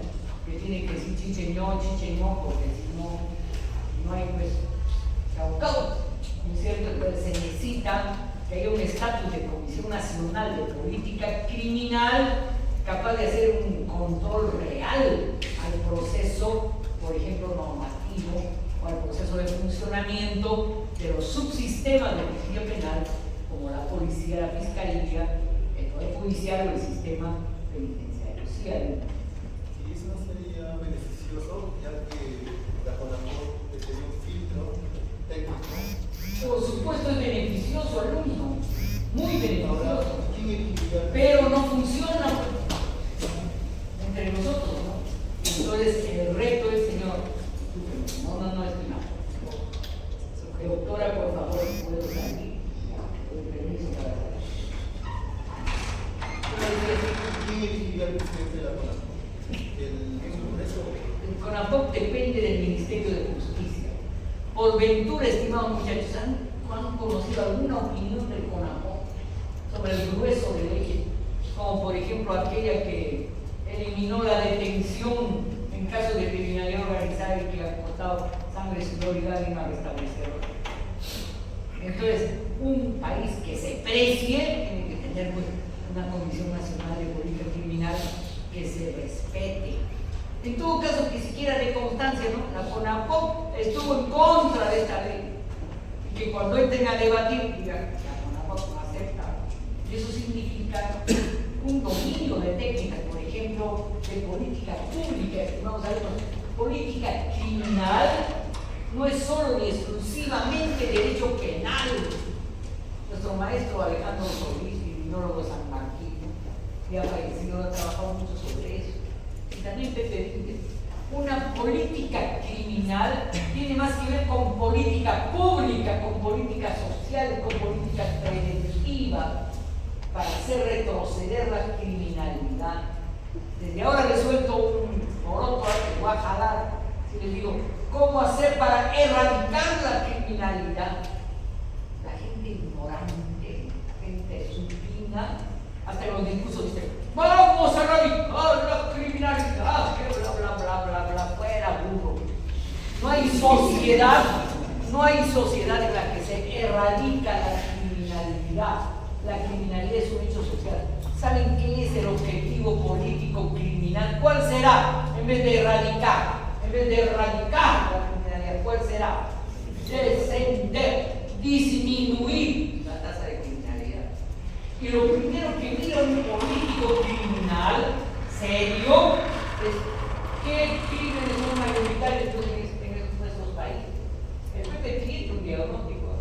El Pepe dice que son maltrato doméstico, criminalidad organizada, delito económico. Y que la política criminal no debería ser luchar contra todos los delitos. Claro que tienes que criminalizarlo, ¿no? Pero tu política de prevención es ex ante, ¿no? Tiene que estar mirando principalmente aquellos delitos de especial relevancia en tu proyecto nacional.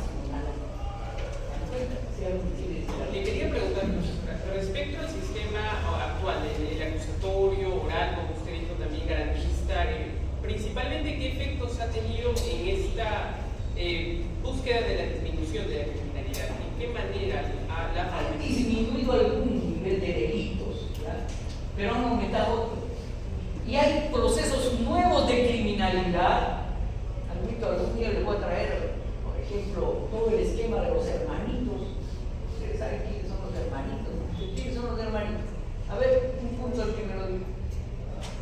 Un sistema de corrupción pues, que venía desde la Corte del Callao y subía. ¿No? ¿Hasta dónde subía? Hasta el Consejo de la Magistratura. ¿Y hasta dónde más?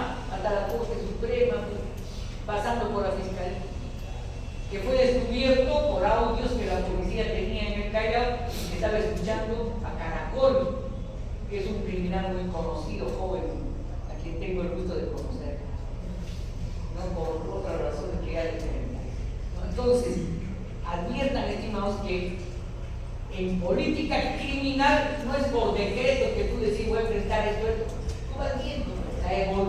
evolución también de la criminalidad.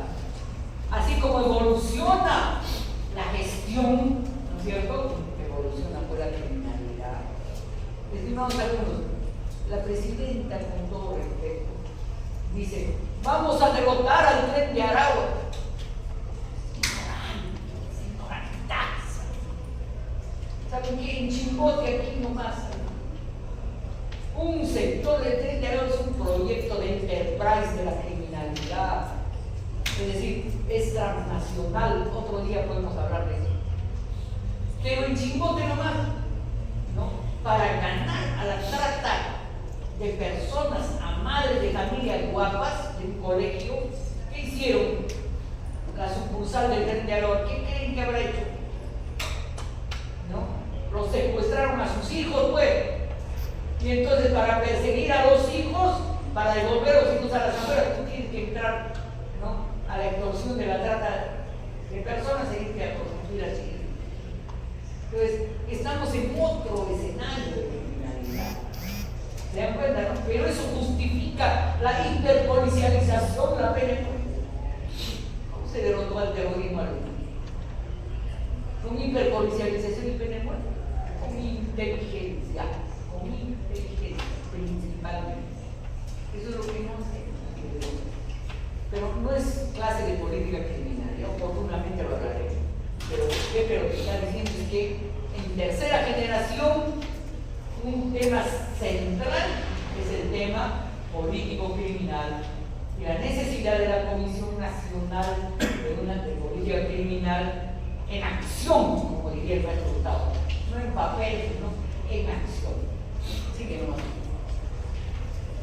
2 años al Parlamento, no la cuenta al final, sino al inicio de su plan de persecución penal. Al final, para que ella, pues sí. Y después la cuenta. Tiene que ser, ¿no es cierto? Y al final de año, ¿cómo le fue? Eso se puso por ley, pero forma parte de estas cosas y abrió todas las unidades de análisis del delito para darle capacidad de planificación al Ministerio Público, para cómo se hace esto. Esa es una reforma de tercera generación, que ustedes la tienen incipientemente puesta. En segundo lugar, empiezan a modificarse profundamente las miradas sobre la víctima, porque la emergencia, es decir, los planes habían evolucionado en la segunda generación, ya había mayores programas más interesantes, pero sobre todo la emergencia de los últimos 10, 15 años, de un modo masivo del problema de violencia de género, hace que se le dé al Ministerio Público tenga que trabajar de un modo totalmente nuevo sobre esto. Nuestra ley 30. Todas sus variaciones. Es el gran problema político, cultural, social de los últimos tiempos. Eso aparece. Aparece un problema de fondo, dice: ¿cómo levantamos la legitimidad de los jueces? Aquí empieza una discusión que por suerte en Argentina ya arrancó, porque teníamos una larga pelea, pero es una discusión que se está dando a todos lados. El juez profesional tiene límites en la confianza que genera, hay que recurrir a los jurados. Fíjense cómo Santa Fe ya está dándose por dar ese paso. Porque si no, no levanta el juez profesional, hay un punto, hay un momento en el cual no construye confianza. Tiene límites. ¿Parece esa discusión? El juez cholo, digamos, un juez cholo que la mitad del país lo odia y la mitad va preso. ¿Qué otro juez? ¿Ese juez tiene legitimidad para ser juez democrático? Para mí sí. Y hace poco he leído el fin de semana cómo había pactado. ¿Qué fiscal tiene legitimidad? 2 fiscales, Vera y el otro. ¿Qué dice que no? Pero dice, ven que hay un audio en que está hablando claramente un señor con una orientación política para cuestionar a esos fiscales en el área de defensa del Ministerio Público. Y el fiscal encargado de control, el fiscal PI, dice: ya pues, ayúdame desde afuera, pues dame un empujoncito para yo abrir el proceso de investigación a más jóvenes de los fiscales. Miren cómo desde el sistema político se trata de insistir en el sistema de justicia penal. De ahí la trascendencia de que las instituciones, el Ministerio Público no debería tener 2, 3 o 4 alas. Si las tuviera, deben someterse a la ley hegemónica.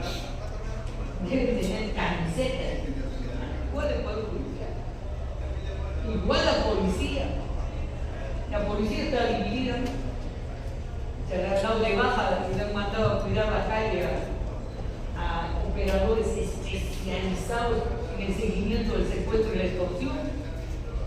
O sea, los que saben del tema lo han mandado a la calle. Eso es un graso error, más allá de las tendencias. No se debe politizar las instituciones de justicia penal.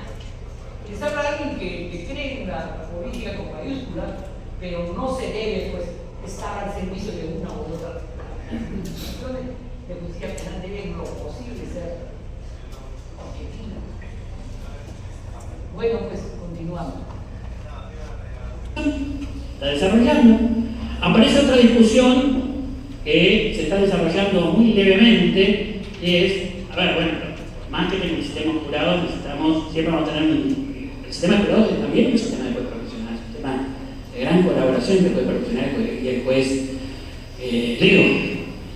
Pero lo que tenemos que resolver es que necesitamos cambiar profundamente el modo como habla el Poder Judicial. El lenguaje judicial. Sigue hablando en chino. Los jueces hablan por su sentencia. Dios mío, qué horror. ¿Ustedes vieron cómo se habla en el Poder Judicial? ¿Cómo se habla en el gerundio? ¿Cómo se habla en el español? Con su sentencia, ¿verdad? Un juez que no pueda hablar en el lenguaje del común de los mortales. Por ejemplo, la explicación de la estructura de sentido de la norma que está levantando es un mal juez. ¿No es cierto? Al final de cuentas, la administración de justicia es para el pueblo. ¿No es cierto? Entonces, los jueces tienen que tener la calidad de traducir la tecnocracia política al lenguaje común. No es mejor juez ni mejor abogado el que está lleno de latinado. Se puede usar el latinado, pero inmediatamente hay que traducirlo. No tiene sentido una judicatura de las estratosferas, ¿no? No tiene sentido unos jueces de las alturas. Necesitamos, ese es el reto en realidad de un verdadero conocimiento, ¿no? Traducir un conocimiento erudito al lenguaje común. Eso no es tan fácil en algunas instituciones jurídicas, pero hay que hacerlo, estimados alumnos. Bien. Antiguo, no se sigue siendo fecho. Yo hace 20 años estoy luchando contra el fecho y las fojas. ¿Muchos de ustedes son del Poder Judicial? Pero hay muchos, levanten la mano del Poder Judicial. Siguen diciendo fecho, fojas. ¿Fojas sí? ¿Por qué no? No me pueden hacer un gustito. Mañana no ponen más. Vos vas a andar a una librería y decís, vengo a comprar un cuaderno de 50 fojas para mí. ¿Qué te dice la gente? ¿Qué te van a decir? ¿Te crees la condesa de Miraflores? ¿Ustedes vieron cómo se escribe en los tribunales? Nadie habla así. Nadie habla así. ¿Y esto genera una barrera o no? Vieron que hay, por ahora están empezando a salir sentencias que le hablan de un modo distinto. Empezó la oralización de las decisiones judiciales, lo cambió. Cuando empieza la oralización de las decisiones judiciales, que además se discute su constitucionalidad o no, pero al principio había otro problema, que los jueces pretendían dar decisiones orales con el mismo lenguaje con el que hacían los escritos, las decisiones escritas. Entonces vos escuchás y dices, ¿qué está diciendo este tipo? Lo más gracioso fue una vez. Sin embargo, entre nosotros, esa superación del dialecto jurídico, para poner un mote, se ha vuelto una vulgarización absoluta de la ignorancia jurídica. Ustedes saben que la sentencia a veces se oraliza antes de entregarla por escrito, ¿no? No desmiento, la jueza no sabía hablar. Literalmente no sabía hablar. No lograba mínimo un juez. Tiene que saber decir el nombre de los imputados. Y por decirle a Norma le decía Norquis. Uno. Otro no era que usaba mote como usamos los serranos. Eso se puede perdonar. Eso es parte de dónde has crecido tu leche materna. Ese no era el problema. El problema era que no aludía a significantes adecuados. Es decir, robó una casa, no que se metió a la casa y que violentamente quiso llevarse, pero después no se llevó. Al final vinieron tres sancochados de la guardia. Y sentencia 7 años de pena privativa de libertad. ¿Me dan cuenta? Entonces, un fallo no es el lenguaje del juez, claro, pero también se dice quién es el juez. Es como un trabajo que presenten ustedes.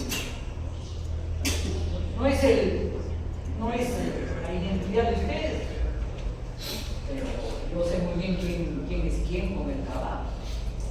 En criminología la semana antepasada les dicen que resuelvan 5 preguntas.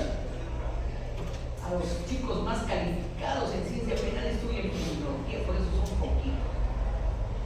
Y de los 20 hubo 3 excelentes, mejor que yo en respuesta.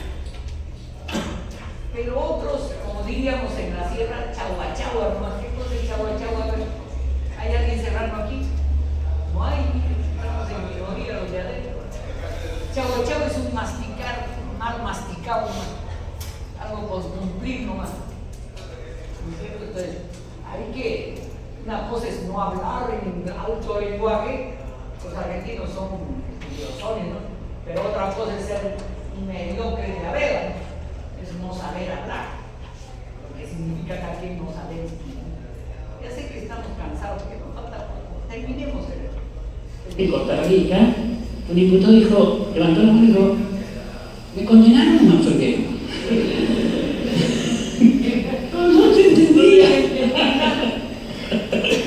Digamos, bueno, ustedes merecen, pero esto es tremendo, porque se entregó toda la retórica judicial a los medios de comunicación. Con esto se hacen dulces los medios de comunicación. La retórica judicial es una retórica importante en la humanidad. Sin embargo, periodistas de alto nivel como Mami Laverca, Mónica, periodista del 2, las mejores periodistas, no conocen el proceso penal.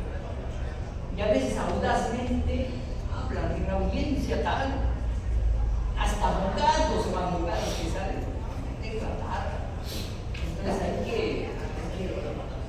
estar atentos a lo que se escucha, ¿no? No todo lo que se ve es cierto. A nivel mediático, mucho más. Sígueme. Humanidad, historia, por lo menos, no, occidental no, mucho más que occidental. De hecho, el nacimiento de la retórica peronales, así, productora de grandes ideas y un discurso fuerte en la sociedad. Pero este discurso fuerte en la sociedad se lo cedimos a periodistas que hacen cualquier cosa. Que usan las palabras como si se hubiera entregado un diccionario jurídico. Nadie se sabe, pero la justicia no reacciona. Entonces, ahí también habrá un trabajo sobre esto. Hay un trabajo sobre el precedente, no podemos tener una justicia donde se dice cualquier cosa de cualquier manera y donde se termina premiando al juez ocurrente. Yo estoy de acuerdo con el juez creativo e innovador, pero no con el juez ocurrente. Y menos con el juez que hace sentencias de 500 páginas para la universidad, ponen citas, ponen...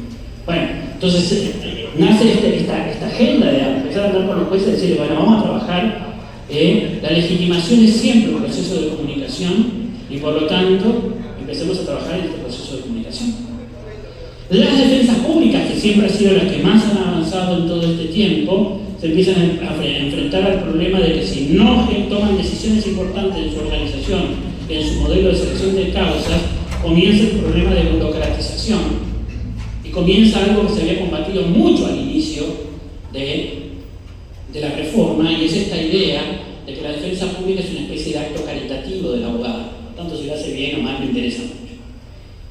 La profesionalización de la defensa pública se podría ser un gran logro, pero si no toman nota del flujo de casos, de los nuevos impactos, empiezan a burocratizarse. Bueno, todos estos es lo que llamamos la agenda de tercera generación, que ven ustedes que Santa Fe está metida en todas estas cosas.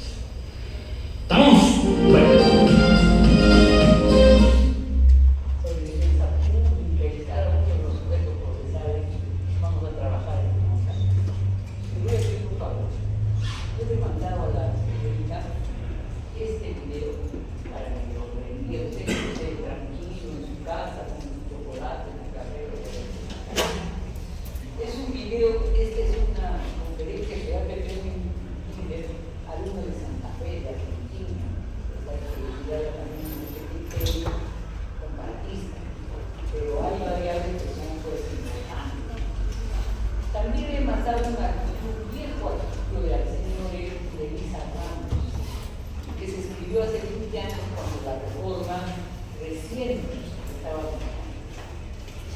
entiende las ideas centrales de los objetivos de la reforma. Y luego le he mandado, que el Carlito les ha mandado 1000 Yo puntos. creo que metí al grupo de WhatsApp para que Sí, pero esos 3 materiales les han mandado. Pero como yo no he nacido ayer, bajo apercibimiento del control directo de la cosa, les voy a pedir que el video de Mindet, que hemos leído así, mi mamá me mima, que hemos visto conmigo, más el artículo de Arsenio y de Elisa, lo vean bien. ¿Por qué? Porque de repente les tomo un control de lectura a la próxima semana. Oye, pajaritos, acá se toma control de lectura. El de Elisa y de Arsenio es de 6 o 7 miserables páginas, pero tiene lo fundamental del proceso de reforma. ¿Ya vimos? Entonces, si algo no han entendido en el video, algo pueden escuchar, que ya lo tienen. Asegúrate, si no le llega, hay que pedir la cabeza de la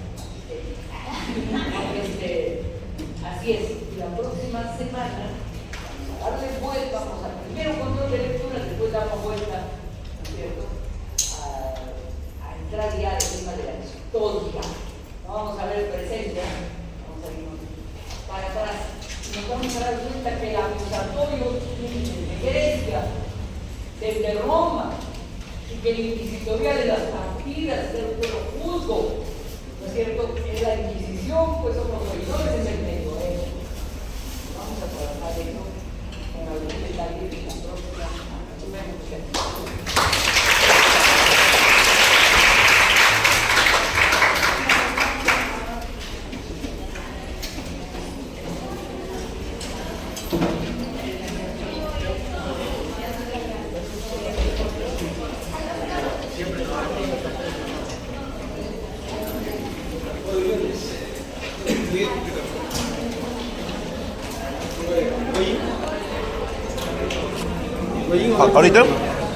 Ahorita, pero